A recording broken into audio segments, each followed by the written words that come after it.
ప్రార్థన చేసుకున్నాం. ప్రార్థన.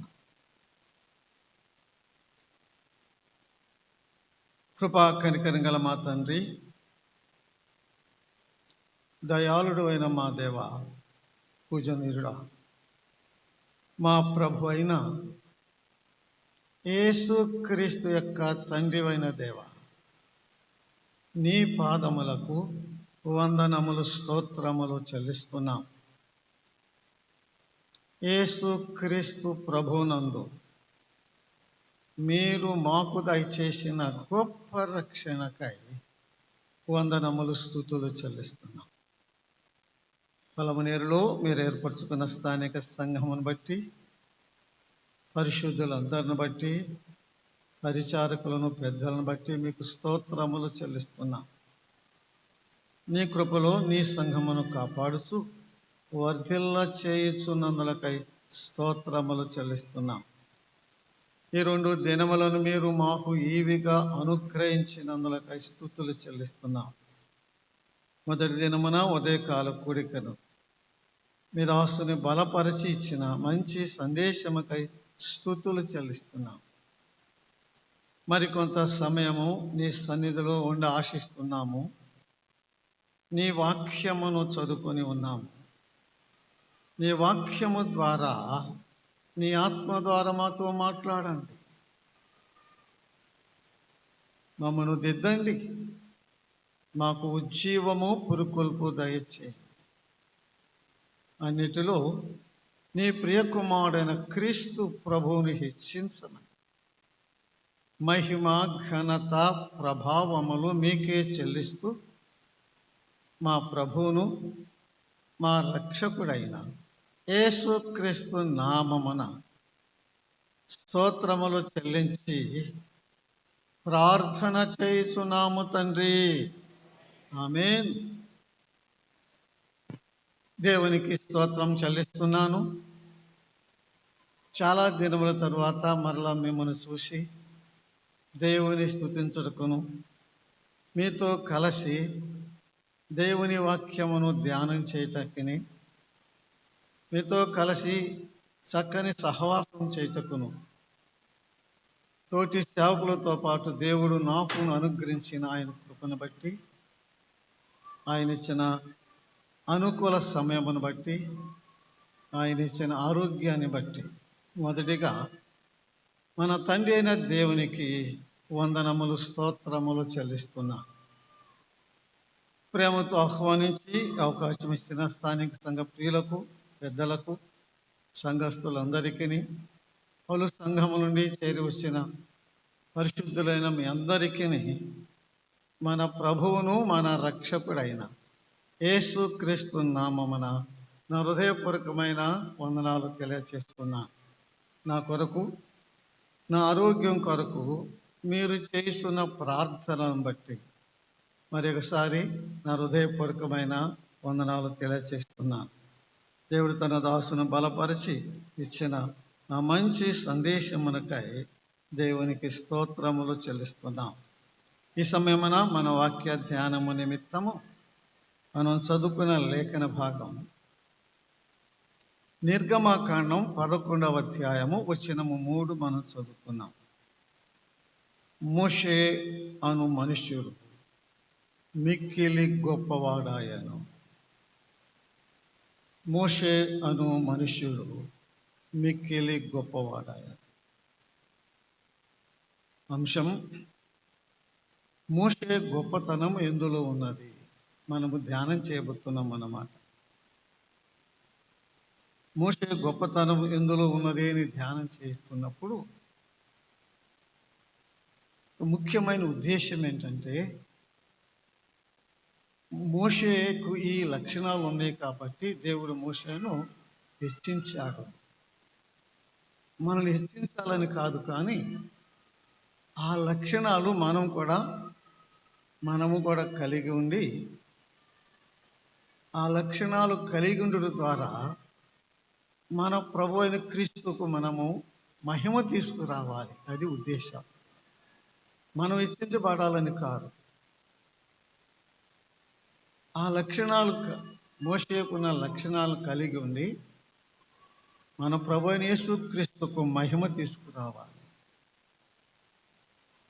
ముఖ్య ఉద్దేశం అదే. మోషే జీవితం చాలా విచిత్రమైన జీవితం. పుట్టినది బానిస ఇంటిలో, దాసుని ఇంట్లో పుట్టాడు. పెరిగినది రాజ ఇంటిలో పెరిగాడు. మంద కాసినది మామ ఇంటిలో మంద కాశాడు. దేవుని ఇంటిలో సేవ చేశాడు. ఆశ్చర్యమైన జీవితం. పేదల ఇంటిలో పుట్టాడు, రాజ ఇంటిలో పెరిగాడు. మామ ఇంట మందను కాశాడు, దేవుని ఇంట సేవ చేశాడు. ఎత్తైన కొండపైకి ఎక్కి రమ్మన్నాడు దేవుడు మోషేని. ఆ కొండపైకి ఎక్కి వెళ్ళాడు ఒంటరిగా.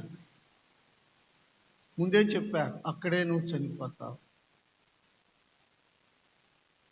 Is a death, it is a dignified death. ఒంటరిగా ఎక్కి వెళ్ళాడు. అహరోన్ చనిపోయినప్పుడు మోషే, ఎలియాజరు ఉన్నారు, కానీ ఒంటరిగానే వెళ్ళాడు కదండి.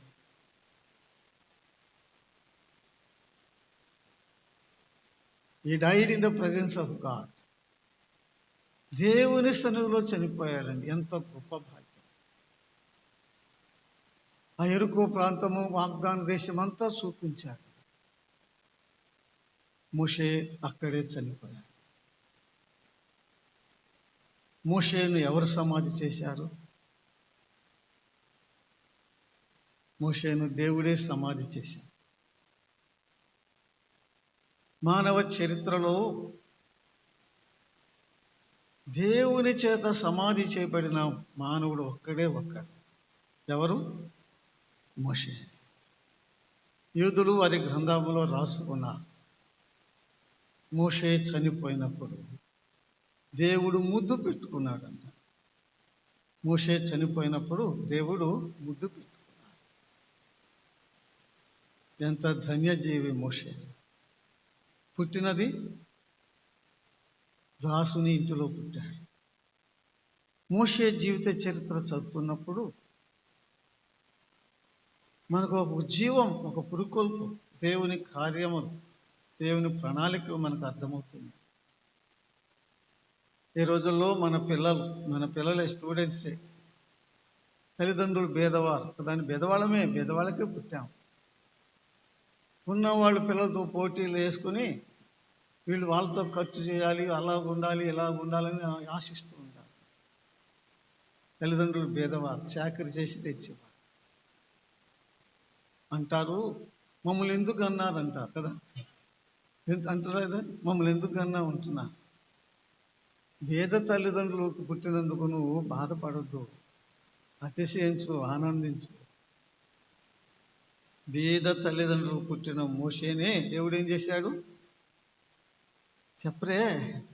గొప్పవానిగా చేశాడు. There is hope. పేద తల్లిదండ్రులకు పుట్టడంలో తప్పు కాదండి. అది ఒక ఆనందం, అది ఒక అతిశయం, అది గొప్ప భాగ్యం అండి. మోషే వలె నువ్వు నిజంగా దేవుని అని విశ్వాసం ఉంచి నమ్మకంగా జీవిస్తే, మోషే అంత గొప్పవాడు కాదు, కానీ నిన్ను కూడా దేవుడు ఏం చేస్తాడు? యేసయ్య నిన్ను కూడా ఏం చేస్తాడు? గొప్పవాడిగా చేస్తాడు. ద్వితీయోపదేశకాండం 28వ అధ్యాయంలో అక్కర్లేదులేండి, దేవుడు ఇశ్రాయేలుకు వాగ్దానం చేశాడు. ఒక మాట అన్నమాట. 28వ అధ్యాయంలో 2 మాటలు ఉంటాయి. మొదటి వచనాలు 15 వచనం చదువుకుంటే అక్కర్లేదు. నా మాట వింటే అని ఉంటుందండి. మొదటి 2 వచనాలు ఏముంటుంది? 28 నా మాట వింటే అని ఉంటుందండి. 15 వచనములో నా మాట వినని ఎడలా అని ఉంటుందండి. 2 మాటలు ఉంటాయి. నా మాట వింటే అని ఉంటుంది. రెండవది 15 వచనములో నా మాట వినని ఎడల. నా మాట వింటే ఈ దీవెనలన్నీ నీ మీదకి వచ్చి నీకు సంప్రాప్తిస్తాయి. ఇప్పుడు మాట వింటే 15 వచనం చాలా ప్రాముఖ్యమైనది. అట్ ఈజ్ వార్నింగ్ వర్స్ అన్నమాట. మనకి హెచ్చరిక చేసే వాక్యం అని. నా మాట వినని ఎడల ఈ శాపములన్నీ నీ నెత్తి మీదకి వస్తాయి.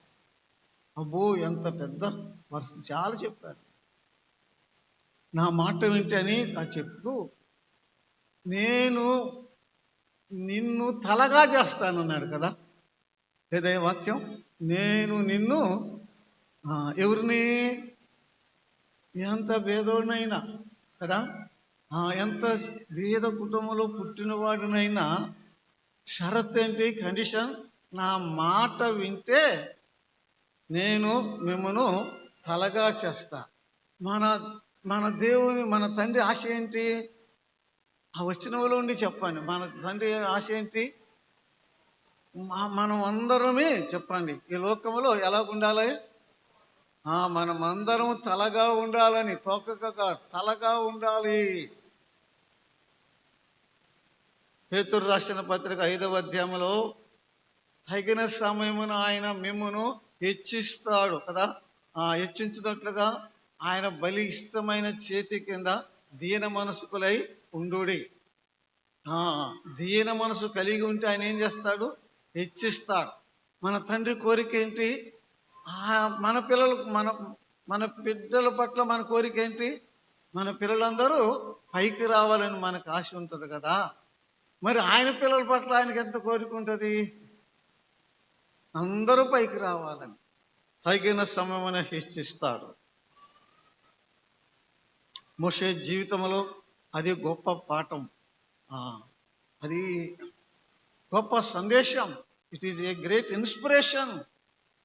బీదలో పుట్టావా, దిగులు పడక, కృంగిపోవు. యేసయ్య ఉన్నాడు. నా మాట వినండి, నా మాట వినండి, నా మాట వినండి. దేవుని మాట విన్న వారంతా ధన్యులైపోయారు. దేవుని మాట వినని వారంతా దరిద్రులైపోయారు. చదువుకో లేఖన భాగం. దేవుని మాట విన్న వారంతా ఏమయ్యారండి? ధన్యులైపోయారు. దేవుని మాట వినని వారంతా దరిద్రులైపోయారు. మోషే అనే ఆ మనుష్యుడు మిక్కిలి గొప్పవాడాయన. ఒకటి, మోషే పుట్టుకొని గురించి కొద్దిగా చెప్పుకొని మనం ముందుకు సాగిపోతాం. మోషే ఎప్పుడు పుట్టాడు? మోషే ఎవరికి పుట్టాడు? మోషే ఎందుకు పుట్టాడు? మోషే ఎప్పుడు పుట్టాడు? అపోస్తలుల కార్యములు 7వ అధ్యాయం అండి. అపోస్తలుల కార్యములు 7వ అధ్యాయములో ఆ మాటలు మనం చూస్తున్నామండి.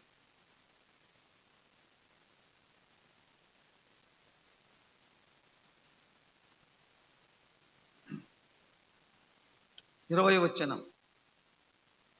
ఆ కాలమందు మోషే పుట్టెను. ఆ కాలమందు మోషే పుట్టెను. ఏ కాలం? 17వ వచనం చదువుతున్నామండి. అయితే దేవుడు అబ్రహామునకు అనుగ్రహించిన వాగ్దాన కాలము సమీపించినప్పుడు, ఆ కాలములో మోషే పుట్టాడు కదా. ఏ కాలము? దేవుడు అబ్రహాముతో చేసిన వాగ్దాన కాలము సమీపించినప్పుడు, ఐగుప్తులో ఇశ్రాయేలు బహుగా శ్రమలు పాలవుతున్నప్పుడు, ఇశ్రాయేలు విస్తరిస్తున్నప్పుడు, ఐగుప్తి రాజు ఇశ్రాయేలు పట్ల కపటముగా ప్రవర్తిస్తున్నప్పుడు, వారి శిశువులను, మగపిల్లను ఏటిలో పారవేయమని ఆజ్ఞ, మరణ శాసనము పుట్టినప్పుడు, ఆ కాలంలో మోషే పుట్టాడు. మోషే ఎప్పుడు పుట్టాడో చూశాము. మోషే ఎవరికి పుట్టాడు? మోషే ఎవరికి పుట్టాడు? నిర్గమకాండం 2వ అధ్యాయము 1వ వచనం చదువుతారా? నిర్గమకాండం 2వ అధ్యాయము 1వ వచనం అండి. లేవి వంశస్థుడు ఒకడు వెళ్ళి లేవి కుమార్తెను వివాహము చేసుకొనెను. ఆమె అతనికి గర్భవతి కుమారుని కనెను. అతడే మోషే అన్నమాట. లేవి వంశస్థుడు ఒకడు వెళ్ళి లేవి కుమార్తెను వివాహము చేసుకొనెను. ఆమె అతనికి కుమారుని కనెను, అంటే మోషేను కనెను. అంతకుముందే మిరియం అహరోను కన్నదలేదు. మోషే ఎవరికి పుట్టాడు అనే మాట మనసు వస్తున్నాడు. 6వ అధ్యాయంలో తేటగా ఉన్నది. 6:20 అమ్రాము తన మేనత్త అయిన యోకెబెదును వివాహం చేసుకున్నాడు. తండ్రి పేరు అమ్రాము, తల్లి పేరు యోకెబెద్, మేనత్త అంటాను. ఆమెను వివాహం చేసుకున్నాడు. వారు మోషేను కన్నారు. మోషే ఎవరికి పుట్టారంటే, నేరుగా చెప్పాలంటే అమ్రాము యోకెబెదులు పుట్టారు. అది సమస్య కాదు. నిర్గమకాండం 2వ అధ్యాయం కదా, మొదటి వచనం. లేవి వంశస్థుడు ఒకడు వెళ్ళి లేవి కుమార్తెను వివాహము చేసుకొనెను. మోషే తల్లిదండ్రుల వివాహము ఆశ్చర్యమైనదండి, ఆశీర్వాదకరమైనది. ఆ రోజుల్లో ఇశ్రాయేలులు ఐగుప్తు దేశంలో ఉన్నారు. దాసులుగా, బానిసలుగా ఉన్నారు. వారికి దేవుని వాక్యం లేదు. అసలు ఈ గ్రంథం అంతా రాసింది మోషే కదా. వాక్యం తెలియదు, ప్రార్థన లేదు, సహవాసాలు లేవు, చెప్పేవారు లేరు, హెచ్చరించేవారు లేరు. కానీ ఆ వివాహము ఎంత ఆశ్చర్యమైనదండి. లేవి వంశస్థుడు ఒకడు వెళ్ళి లేవి కుమార్తెను వివాహము చేసుకొని. హెబ్రీయులకు రాసిన పత్రిక 11వ అధ్యాయము 23వ వచనం చదువుకుందామని. హెబ్రీ 11:23. హెబ్రీ మోషే పుట్టినప్పుడు అతని తల్లిదండ్రులు ఆ శిశువు సుందరుడైట చూసి విశ్వాసమును బట్టి చాలండి విశ్వాసమును బట్టి రాజాజ్ఞకు భయపడలేదు కదా, దాచిపెట్టారు. ఇక్కడ అర్థమవుతుంది మోషే తల్లిదండ్రులు ఎటువంటి వారని. మోషే తల్లిదండ్రులు ఎవరండి? పేర్లు కాదు, వచనం చదువుకున్నాం కదా. లేవి గోత్రికులు. అసలు చూసావా సాతానుడు మన మనసులో ఎట్లా తెప్పేస్తున్నాడో. మనల్ని అసలు మాట చెప్పకుండా దేన్ని బట్టి దాచిపెట్టారు? ఆ మాట చెప్పని ఇట్లా ఇప్పుడు మనం అది కూడా సాతాను ఇట్లా సాతాను. దేన్ని బట్టి? విశ్వాసమును బట్టి. అంటే మోషే తల్లిదండ్రులు ఎవరు? అది మళ్ళీ లేవీలు అంటారే, విశ్వాసులను. అది మనకు కావాల్సింది. విశ్వాసులు. మోషే తండ్రి విశ్వాసి, మోషే తల్లి విశ్వాసి. ఆ రోజుల్లో దైవ భయం లేని కాలం, బోధకులు ప్రవక్తలు లేని కాలం, హెచ్చరించే వారు లేని కాలం, అసలు రాతలో వాక్యము లేని కాలం, పరాయి దేశం ఉన్న కాలం, బీదరికములు దాసులు ఉన్న కాలంలో ఒక్క వివాహము ఎంత గంభీరమైనదండి, ఎంత మాదిరికరమైనదండి, ఎంత మహిమకరమైనది. It is a blessed marriage. అది ఆశీర్వాదకరమైన వివాహం. ఇప్పుడు మోషే తల్లి ఎవరు? విశ్వాసి కదా. మోషే తండ్రి విశ్వాసి. ఇప్పుడు ఆ మాట కలిపి చదువు. లేవి వంశస్థుడు అన్న దగ్గర పోయి విశ్వాసి అని పెట్టి చదువయ్యా. విశ్వాసి వెళ్ళి విశ్వాసిని వివాహము చేసుకొనెను. That is the secret. ఆనాడు ఈనాడు కూడా అంతే. దేవుని వాక్యం. ఎవరిని వివాహం చేసుకుంటున్నావు? మన వివాహం దేవుని ప్రణాళికలో ఉండదండి, నేను నమ్ముతున్నాను. ఆయన చిత్త ప్రకారమైన వివాహం చేసుకుంటే ఆ వివాహము దేవుడు ఆశీర్వాదకరంగా ఉంటుంది, ఆశీర్వదిస్తాడు. ఆ వివాహాన్ని తనకు మహిమకరంగా వివాహాన్ని మలుచుకుంటాడు. ఆయన చిత్త సంకల్పంలో లేకుండా మనం చేసుకుంటే చాలా నష్టపోతాం. ప్రభువుకు మహిమ కూడా రాదని ఆయన సంకల్పం. విశ్వాసి వెళ్ళి విశ్వాసిని వివాహం చేసుకున్నాడు. ఆమె గర్భవతి అయి మోషేను కన్నది కదండి. ఎంత గొప్పదండి ఆ వివాహము. ఇట్ ఈజ్ ఎ ఫ్రూట్ఫుల్, అది ఫలభరితమైన వివాహం అండి. దేవుడు 3 కుమారులు ఇచ్చాడు కదండి, 3 సంతానాన్ని, 2 కుమారులకు కుమార్తెను ఇచ్చాడు కదా. ఇంకొక ఆశ్చర్యం అంటే వారికి 3 సంతానాన్ని ఇస్తే దేవుడు ఆ 3 వారు ఎవరికి ఇచ్చారు? చిన్న ప్రశ్నలే కదా. ఆ 3 మళ్ళీ దేవునికి ఇచ్చారు. మిరియాము ప్రవక్తని అయిందా? అహరోను ప్రధాన యాజకుడయ్యాడా? మోషే నాయకుడయ్యాడా? ఎంత ఆశ్చర్యం అండి. ఒక్క వివాహం ఇశ్రాయేలు చరిత్రను మార్చింది, ఇశ్రాయేలు గతిని మార్చింది ఒక్క వివాహం. ఈనాడు వివాహ వ్యవస్థ చాలా పతనమైపోతుంది, తేలిక తీసుకుంటున్నారు. అయితే అంశం అది కాదు. ఎందుకు ఎవరికి పుట్టాడంటే విశ్వాసులైన తల్లిదండ్రులకు పుట్టాడు. ఏ ఇంటిలో పుట్టాడు? అయా ధనవంతుల ఇంటిలో పుట్టలా.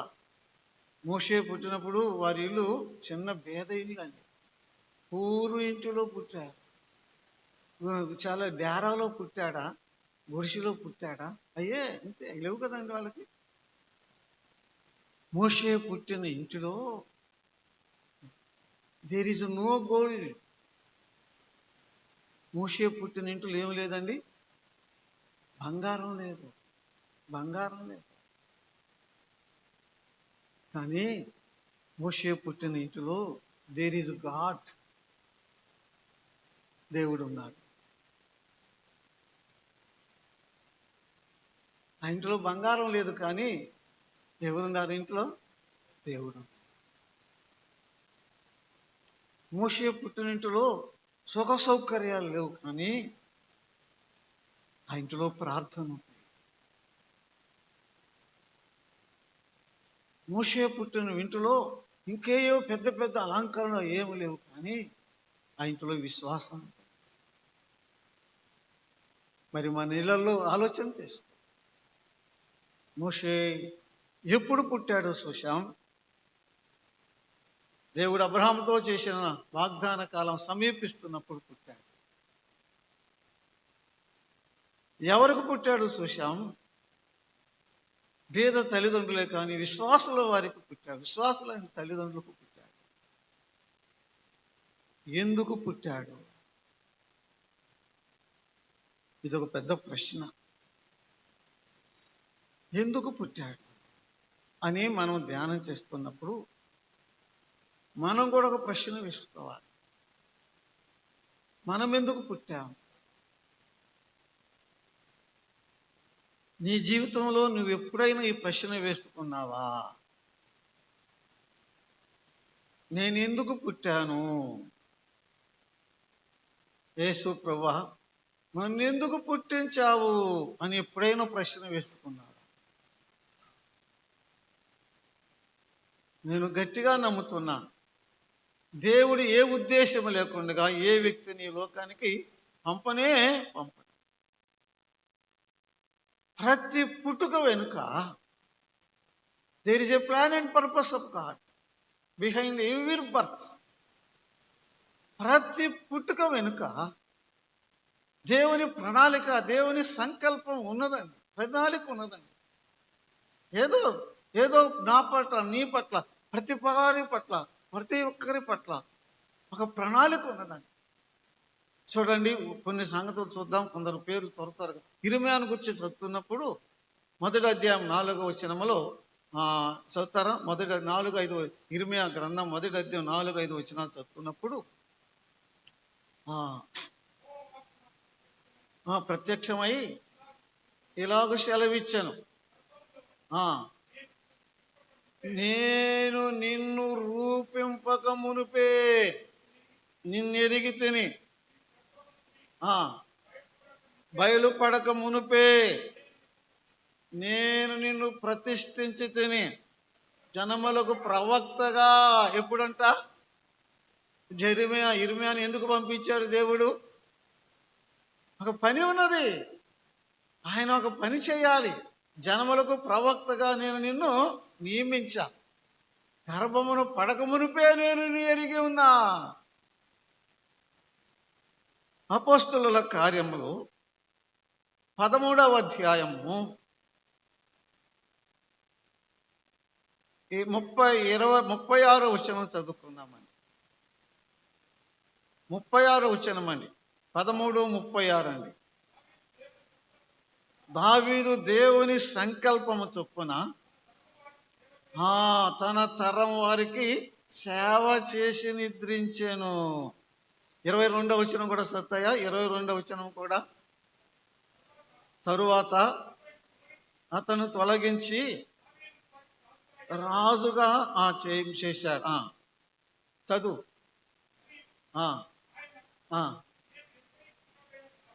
కనుగొంటిని నా ఇష్టానుసారుడైన మనుష్యుడు. అతడు నా ఉద్దేశములన్నిటినీ, ఉద్దేశములు ఉన్నాయి, దేవుని ఉద్దేశాలు ఉన్నాయి కదండి. అతడు నా ఉద్దేశములన్నిటినీ నెరవేరుస్తాడు. అంటే దావీదుని ఈ లోకములో పంపించడంలో దేవునికి కొన్ని ఉద్దేశాలు ఉన్నాయి. నిన్ను పంపించడంలో, నన్ను పంపించడంలో దేవునికి ఒక ఉద్దేశం, కొన్ని ఉద్దేశాలు. సరే, ఒక ఉద్దేశమే ఉన్నది. ఏ ఉద్దేశము లేకుండా దేవుడి లోకానికి పంపలేదు. గలతీయులకు రాసిన పత్రిక 1వ అధ్యాయం 15వ వచనం అండి. 1వ అధ్యాయం 15వ వచనము, మొదటి 15లో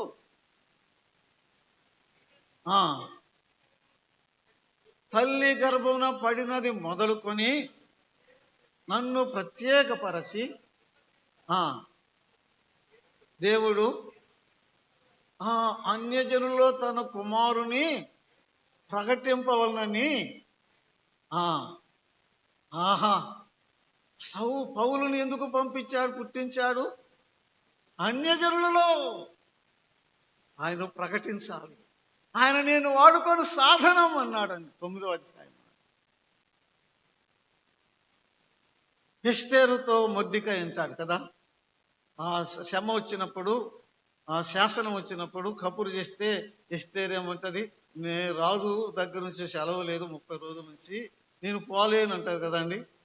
నువ్వు రాణివైనంత మాత్రాన్ని తప్పించుకుంటావేమో, నువ్వు కూడా యూదురాలివి.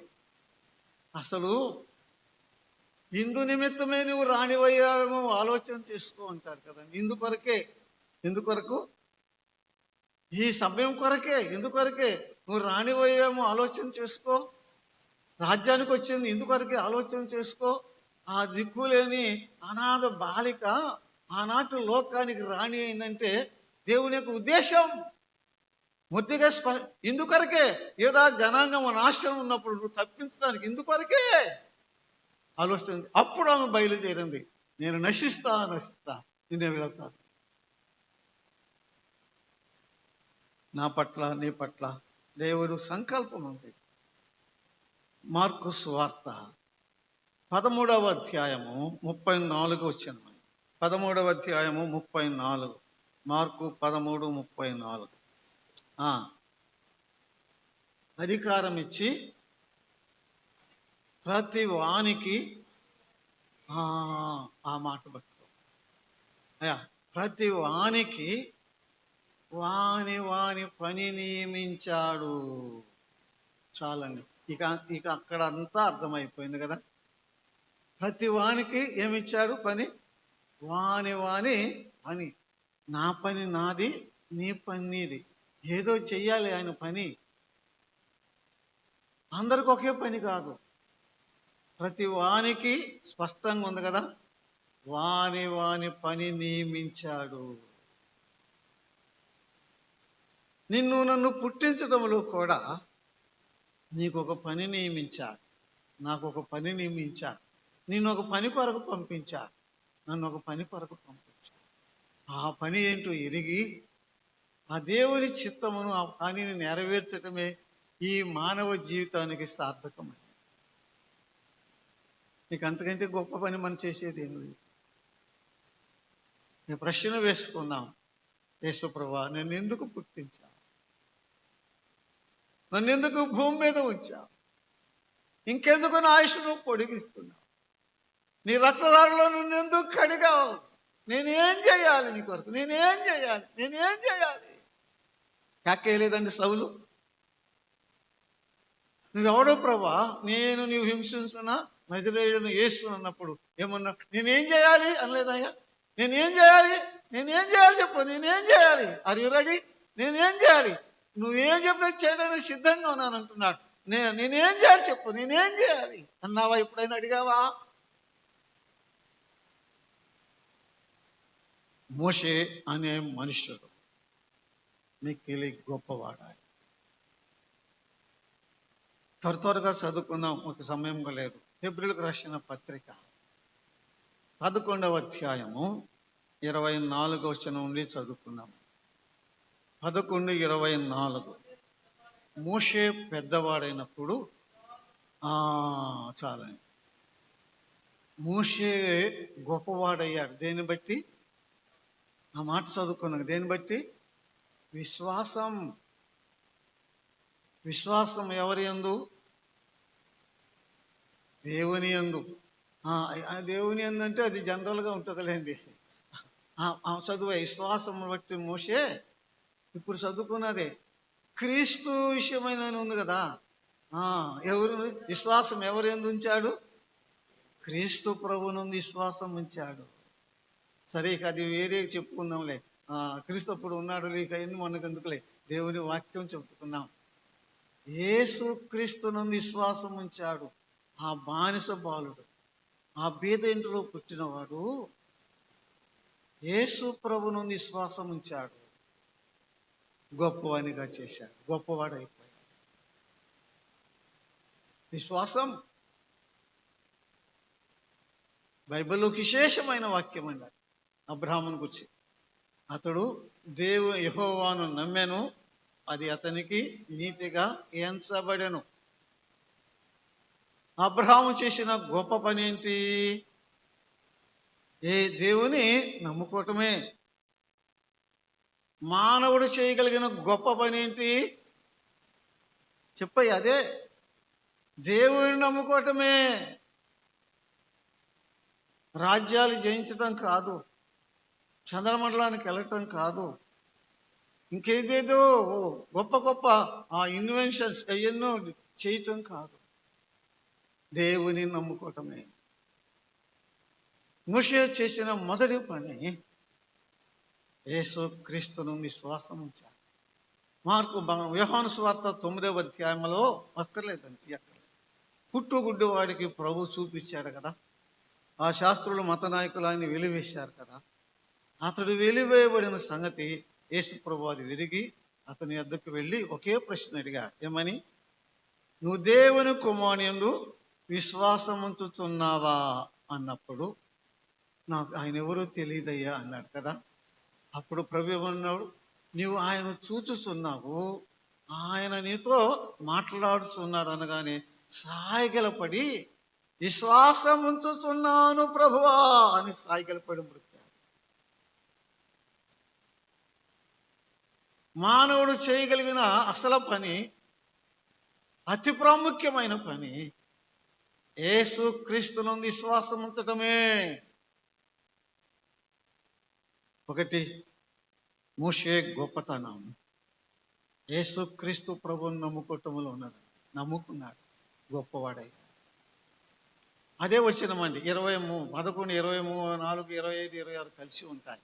క్రీస్తు విషయమైన నింద గొప్ప భాగ్యం అని ఎంచి దేవుని ప్రజలతో శ్రమ అనుభవించటం మేలని యేచించాడు. ఫరో కుమార్తె యొక్క కుమారుడును అనిపించుకోవటానికి ఒప్పుకోలేదు. అల్పకాల పాపభోగము అనుభవించుట కంటే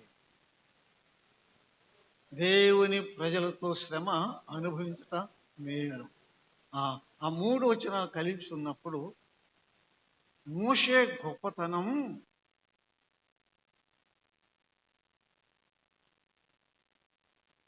క్రీస్తు ప్రభు కొరకు మోషే చేసిన త్యాగములో ఉన్నది. క్రీస్తు ప్రభు కొరకు మోషే ఏం చేశాడండి?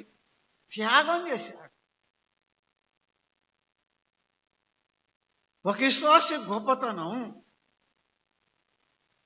క్రీస్తు ప్రభు కొరకు చేసే త్యాగాన్ని బట్టి ఉంటుంది.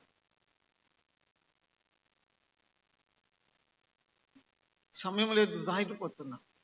క్రీస్తు ప్రభు కొరకు ఏమైనా త్యాగం చేశావా? కొంతైనా త్యాగం చేశావా? ప్రభు కొరకు ఏమైనా నష్టపోయావా? ఎప్పుడైనా కష్టపడ్డావా? ప్రభు కొరకు ఎప్పుడైనా కన్నీరు కార్చావా? ఏమైనా శ్రమ పడ్డావా? ఏమైనా అవమానం పొందావా? ఏమైనా త్యాగం చేసావా? ఏమైనా సమర్పించుకున్నావా? మోషే గొప్పతనం క్రీస్తు ప్రభు కొరకు చేసిన త్యాగములో ఉన్నది.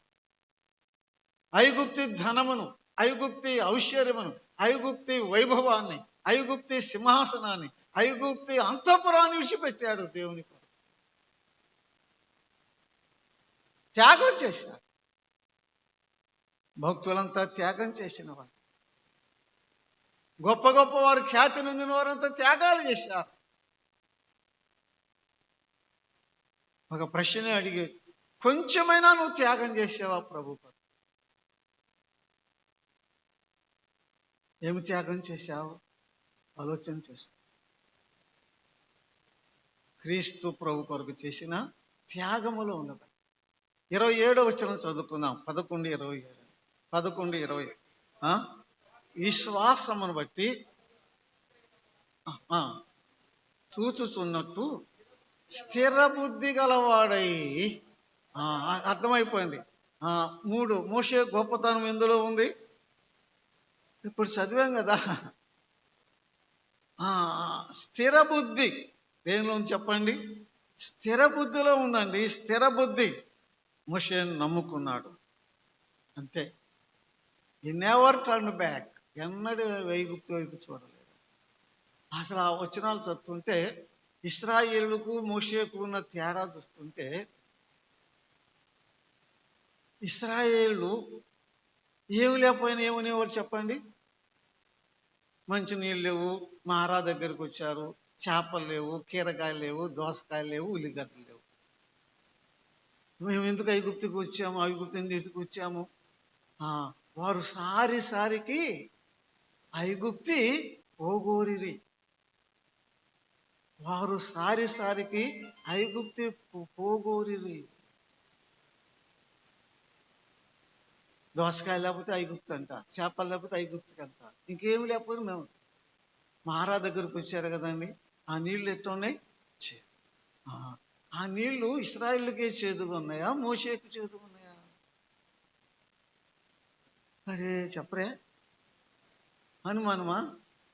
మోషేకు చేదుగానున్నాయి, వాళ్ళకు చేదుగా. అసలు సంగతి, మోషే పేద పుట్టులో పుట్టాడు, అంతఃపురంలో పెరిగాడు కదా. రాజుగారి ఇంట్లో పెరిగి మంచి పాన్పుల మీద కొనుక్కున్నాడు, రాజభోజనం చేశాడు. వాళ్ళతో పాటు నేల మీద పడుకున్నాడు. వారి తిన్నదే తిన్నాడు, వారు తాగిందే తాగాడు. వారికి దప్పికైతే ఈయనక దప్పికైంది, వారికి ఆకలి అయితే ఈయనకి ఆకలైంది. వారు ఎక్కడున్నారో ఆయన కూడా అక్కడే ఉన్నాడు. వారి కష్టాలు ఈయన కష్టాలే. అయినా నేను ఎందుకు ఐగుప్తు విడిచిపెట్టి వచ్చాను, ఆ సింహాసనం ఎందుకు వదిలిపెట్టుకొచ్చాను అనుకోలేదు. స్థిర బుద్ధి గలవాడు. యేసు ప్రభువుని నమ్ముకున్నాం. కష్టం వచ్చినా, నష్టం వచ్చినా, ఏమొచ్చినా సాగిపో. No turning back. చంచల బుద్ధి, రూబేను వలె బుద్ధులు మనకొద్దు. స్థిర బుద్ధి, స్వస్థ బుద్ధి. నేను స్వస్థ బుద్ధి గలవాడని అన్నాడు పౌలు భక్తుడు రాజు ఎదుట. మన బుద్ధిని బట్టి మన విశ్వాస జీవితం యొక్క ఫలితాలు ఉంటాయి. ముందుకు సాగిపోతున్నాం. 3 సంగతులు చెప్పుకున్నాం. ఒక విశ్వాసమును బట్టి, క్రీస్తు ప్రభువుకు తాను చేసిన త్యాగాన్ని బట్టి, కష్టాలు నష్టాల్లో కూడా వెనుక తిరిగి చూడకుండా స్థిర బుద్ధి గలవాడే ముందుకు సాగిపోయిన దాన్ని బట్టి అందులో మోషే గొప్పతనం చూస్తున్నాం. సంఖ్యాకాండం 12వ అధ్యాయము 3వ వచనములో, సంఖ్యాకాండం 12:3లో దేవుడిచ్చిన గొప్ప సాక్ష్యం. మోషే భూమి మీద ఉన్న వారందరిలో మిక్కిలి సాత్వికుడు. ఆ వచనం చదివారు, మీరు చెప్పాలి. ఇక అయిపోయింది నా సమయం. చెప్పండి, మోషే గొప్పతనం ఎందులో ఉంది? 4వది చెప్పమ్మా. సాత్వికములో. కోపంలో కాదు, ఆవేశములు కాదు, రౌద్రములో కాదు, సాత్వికం. మాటకు మాట అనకపోతే ఊరుకో మన కడుపు కదా. ఎవరన్నా ఒక సహోదరి ఉంటే మళ్ళీ అనపోతే మనకి ఉండదు. ఇక అందులో గొప్పతనము లేదు. మాటకు మాట అంటే గొప్పతనము లేదు. సాత్వికములో గొప్పతనము. నేను సాత్వికుడును, దీన మనసు కలవాడు. నా కాడి ఎత్తుకున్న యుద్ధ యేసయ్య దగ్గర నేర్చుకున్నాడండి మోషే సాత్వికం. అసలు మోషే కోపిష్ఠుడు అని. మోషే ఎవరు చెప్పండి? కోపిష్టి కదా. ఎట్లా తెలుసు మనకి? ఐగుప్తుడు కొడితే చంపేశాడు కదా. కొట్టు కానీ ఏం చేశాడు? కోపిష్ట. యేసు ప్రభు దగ్గర నేర్చుకున్నాడు. 40 సంవత్సరాలు గొర్రెలు దాసు. సాత్విక. మోషే సాత్వికుడు. మోషే గొప్పతనం సాత్వికములో ఉన్నాడు. 7వ వచనం చదువుకుందామండి. అదే అధ్యాయం, సంఖ్యాకాండం 12:7. మోషే నా ఇల్లంతటిలో నమ్మకమైన వాడు. అసలు ఎంత స్పష్టంగా ఉందండి చెప్పండి. ఇక మోషే గొప్పతనం 5వది ఎందులో ఉంది చెప్పండి? ఇప్పుడు చదువుకున్నాం కదా, ఎందులో ఉంది? సాత్వికం అయిపోయింది కదా, ఇప్పుడు చదివాంగా. నా ఇల్లంతటిలో నమ్మకమైన వాడు. నమ్మకత్వంలో ఉంది గొప్పతనం. ఒక సేవకుని గొప్పతనం, ఒక పెద్ద గొప్పతనం, ఒక ట్రెజరర్ గొప్పతనం నమ్మకత్వంలో ఉంది. ఎంతటిలో నమ్మకమైన వాడంట? వీళ్ళంతటిలో నమ్మకమైన వాడు. నాకు ఇలా చెప్పడం నాకు ఒక ఆనందం అన్నమాట. మోషేతో దేవుడు ప్రత్యేక గుడారాన్ని నిర్మించమని చెప్పాడు కదా. చాటింపు చేస్తే ప్రజలు తెచ్చిస్తున్నారు. ఎంత ఇచ్చారండి? ఎంత తెచ్చారు? ఏందమ్మా ఎంత తెచ్చారు? వద్దు అన్నంత తెచ్చారు. వెండి తెచ్చారు, బంగారు వస్తువులు తెచ్చారు. ఆ వెండి బంగారం ఆ వస్తువులన్నీ ఎవరి దగ్గర ఉన్నాయి? ఎవరి దగ్గర ఉన్నాయి? మోషే దగ్గర. దేవుడు అన్నాడు, నా ఇల్లంతటిలో నమ్మకమైన. అబ్బా, ఇంత బంగారం తీసుకున్నాడా? ఇంత చెమతలకాయ ఇంత తీసుకుని ఉంటాడా? అయ్యా, ఒక ₹20 ఏదైనా దాచుకున్నాడా? నా ఇల్లంతటిలో నమ్మకమైన.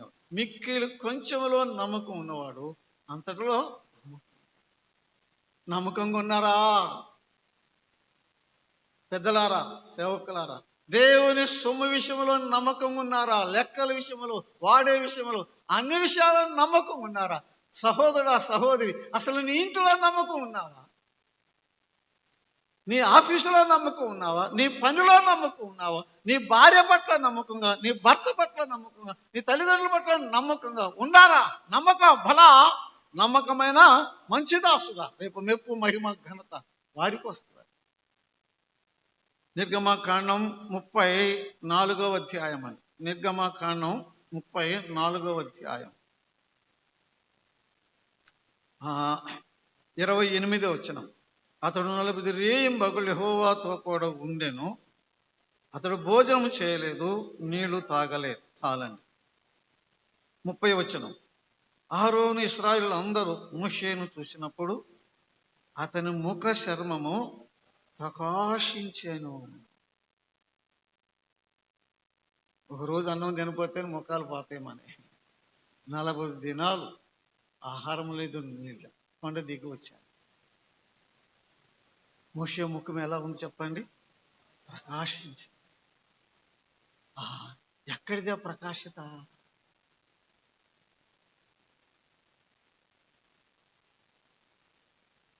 దేవుని సన్నిధిలో ఉన్నాడు. ఎక్కడున్నాడు చెప్పండి? ఈ హ్యాడ్ ఫెలోషిప్ విత్ గాడ్. సరే, నేను ఒకే మాట చెప్పుకున్నా, అంతా ఇక అన్నిటికి వర్తించిందని. ఆయన ప్రార్థనా జీవితంలో ఉన్నదండి. ఎందులో ఉంది చెప్పండి? ఆయన ప్రార్థనా జీవితంలో ఉంటుందండి. మోషే ప్రార్థన చేసినప్పుడు ప్రార్థించనని కూడా ఉంటుంది. ఎక్కువగా ఈ క్రైడ్ అంటూ ద లార్డ్ అని ఉంటుందండి ఇంగ్లీష్లో. మొరపెట్టునని ఉంటుందండి. ఏమంటుంది చెప్పండి? ప్రార్థించాడని ఉంటుంది. ఎక్కువగా ఈ క్రైడ్ అంటూ ద లార్డ్ అంటే దేవునికి ఏం చేశాడు? యెహోవాకు మొరపెట్టాను. Cried unto the Lord. Cried అంటే క్రై. ఎవరండి క్రై చేసేది? పిల్లలు ఏం చేస్తారు? పాలు కావాలి చెప్పండి. బేబీ క్రైస్,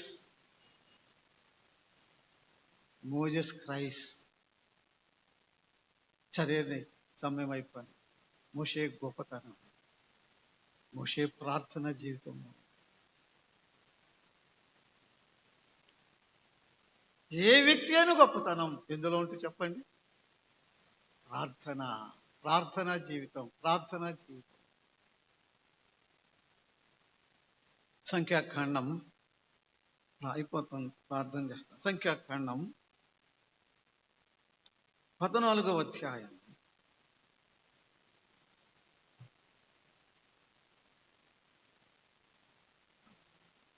అధ్యాయం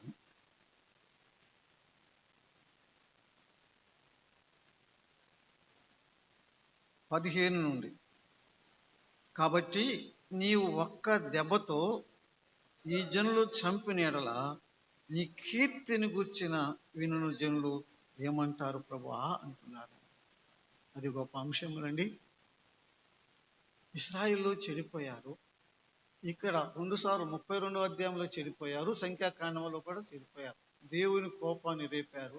దేవుడు అక్కడ ఇక్కడ దేవుడు మోషేతో 2 సార్లు చెప్తాడు, వీరందరూ నాశనం చేసి నీ సంతానాన్ని గొప్ప చేస్తాను. మోషే, నా సంతానాన్ని గొప్ప చేస్తావా? నన్ను గొప్ప చేస్తావా? నో, వద్దయ్యా, వద్దు. వీరందరిని నాశనం చేస్తే నీ కీర్తిని గురించి జనులు ఏమనుకుంటారు? Moses is concern about the glory of God. తన గురించి కాదు, తన ఘనతను గురించి కాదు, తాను గొప్పవాడవ్వాలని కాదు. నీ కీర్తి, నీ కీర్తి, నీ మహిమ ఏమిటి అయ్యా? Is concern about the glory of God.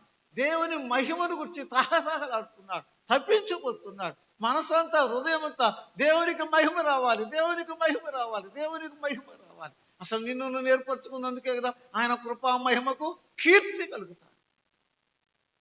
ప్రార్థన చేసుకున్నాం. మహిమగల మా తండ్రి, నీ పాదములకు స్తోత్రం. మా సుఖాలు, మా సౌఖ్యాలు, మా సంతానం, మా బిడ్డలు, మా ఇల్లు కాదు, నీ కృపా మహిమకు కీర్తి రావాలి. That must be our concern. అయ్యా, అది నా ఉద్దేశమైందా? అందుకే మేము జీవించాలి, అందుకొరకే మేము ప్రయాసపడాలి. నీకు కీర్తి తెచ్చే బలముగా మమ్మల్ని తీర్చిదిద్దమని మా ప్రభువును, మా రక్షకుడైన యేసుక్రీస్తు నామమున ప్రార్థన చేయుచున్నాము తండ్రి.